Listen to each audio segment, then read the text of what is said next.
भारत माता की जय। भारत माता की जय। भारत माता की जय।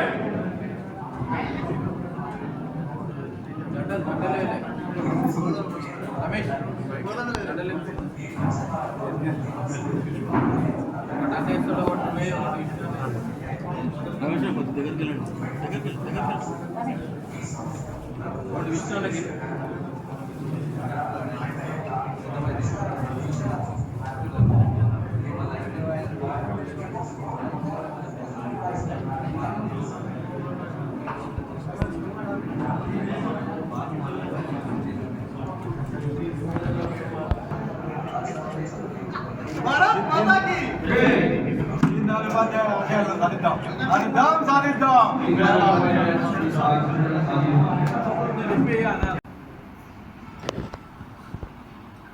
ఈరోజు అత్యధిక మంది సభ్యులతో ప్రపంచంలో పెద్ద పార్టీగా ఆవిర్భవించినటువంటి భారతీయ జనతా పార్టీ కన్సిక్యూటివ్గా మూడోసారి ప్రధానమంత్రిగా ఎన్నికైనటువంటి ప్రధానమంత్రి నరేంద్ర మోడీ గారి నాయకత్వంలో దేశం ఏ రకంగా అభివృద్ధి చెందుతూ ఉన్నదో ప్రపంచంలో ఈరోజు 5వ ఆర్థిక శక్తిగా ఉన్నటువంటి భారతదేశాన్ని ఈరోజు 3వ ఆర్థిక శక్తిగా ముందుకు తీసుకెళ్తున్నటువంటి నరేంద్ర మోడీ గారు ప్రపంచ నేతగా ఈరోజు యావత్ ప్రపంచం గుర్తిస్తున్నటువంటి దశలో ఈరోజు మళ్ళీ యావత్ భారతదేశంలో మెంబర్షిప్ డ్రైవ్ నడుస్తూ ఉన్నది. అత్యధికంగా ఈసారి కూడా మెంబర్షిప్ని డ్రైవ్ని ముందుకు తీసుకెళ్ళడానికి యావత్ భారతదేశంలో భారతీయ జనతా పార్టీ శ్రేణులంతా కూడా పనిచేస్తూ ఉన్నారు. క్షేత్ర స్థాయిలో ఈరోజు మెంబర్షిప్ డ్రైవ్ మొన్న జరిగిన ఎన్నికల్లో 75 లక్షల ఓట్లు సాధించుకున్నటువంటి భారతీయ జనతా పార్టీ అధికారంలో ఉన్నటువంటి కాంగ్రెస్ పార్టీ సరి సమానంగా 8 పార్లమెంట్ సీట్లు గెలుచుకొని ఈరోజు మేమే ప్రతిపక్ష హోదాని ఈరోజు ప్రతిపక్ష పార్టీగా ఈరోజు తెలంగాణ రాష్ట్రంలో ఎదిగినటువంటి భారతీయ జనతా పార్టీ రేపు రాబోయే రోజుల్లో అధికారం తెలంగాణ రాష్ట్రంలో సాధించే దిశగా ముందుకు వెళ్తూ ఉన్నాం. ఖచ్చితంగా రేపు ఈ తెలంగాణ రాష్ట్రంలో కాంగ్రెస్ పార్టీ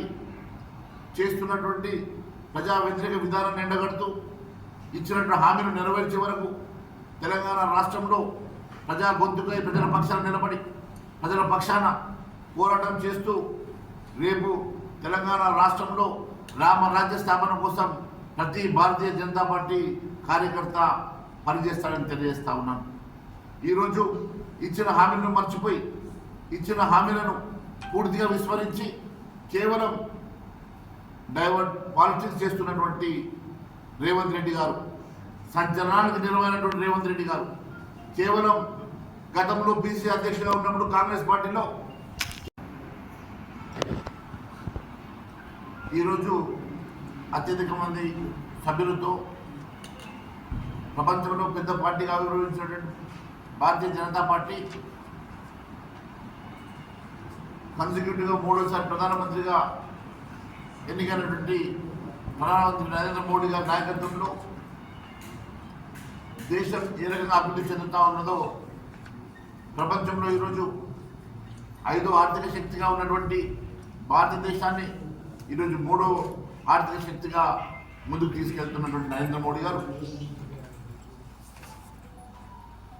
ప్రపంచ నేతగా ఈరోజు యావత్ ప్రపంచం గుర్తిస్తున్నటువంటి దశలో ఈరోజు మళ్ళీ యావత్ భారతదేశంలో మెంబర్షిప్ డ్రైవ్ నడుస్తూ ఉన్నది. అత్యధికంగా ఈసారి కూడా మెంబర్షిప్ని డ్రైవ్ని ముందుకు తీసుకెళ్ళడానికి యావత్ భారతదేశంలో భారతీయ జనతా పార్టీ శ్రేణులంతా కూడా పనిచేస్తూ ఉన్నారు. క్షేత్ర స్థాయిలో ఈరోజు మెంబర్షిప్ డ్రైవ్ మొన్న జరిగిన ఎన్నికల్లో 75 లక్షల ఓట్లు సాధించుకున్నటువంటి భారతీయ జనతా పార్టీ, అధికారంలో ఉన్నటువంటి కాంగ్రెస్ పార్టీ సరి సమానంగా 8 పార్లమెంట్ సీట్లు గెలుచుకొని ఈరోజు మేమే ప్రతిపక్ష హోదాని ఈరోజు ప్రతిపక్ష పార్టీగా ఈరోజు తెలంగాణ రాష్ట్రంలో ఎదిగినటువంటి భారతీయ జనతా పార్టీ రేపు రాబోయే రోజుల్లో అధికారం తెలంగాణ రాష్ట్రంలో సాధించే దిశగా ముందుకు వెళ్తూ ఉన్నాం. ఖచ్చితంగా రేపు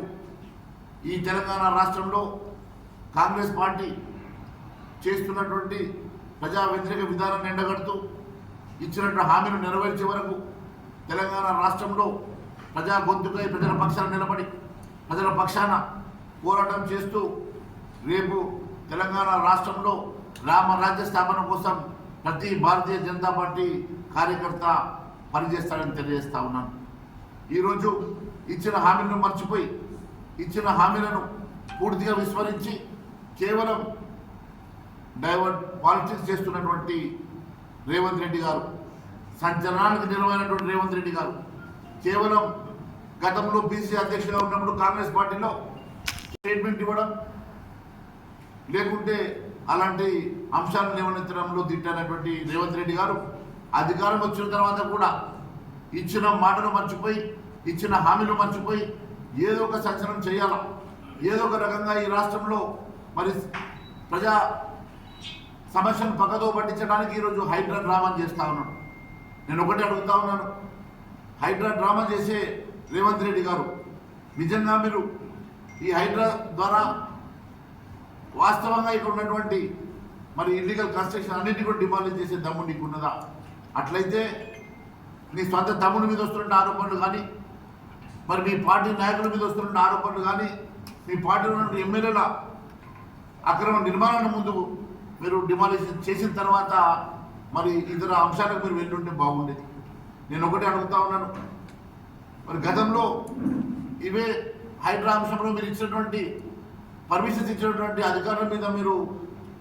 చర్యలు తీసుకునేటువంటి దమ్ము మీకు ఉన్నదా? పర్మిషన్స్ ఇచ్చినటువంటి గత ప్రభుత్వం అయినా సరే, ఏ ప్రభుత్వం అయినా సరే, ప్రభుత్వం అనేది ఆన్గోయింగ్ ప్రాసెస్. ఒక ప్రభుత్వం ఇచ్చిన అధికారం, ఒక ప్రభుత్వం ఇచ్చినటువంటి పర్మిషన్ ఇంకో ప్రభుత్వం మరి దాని మీద ఏం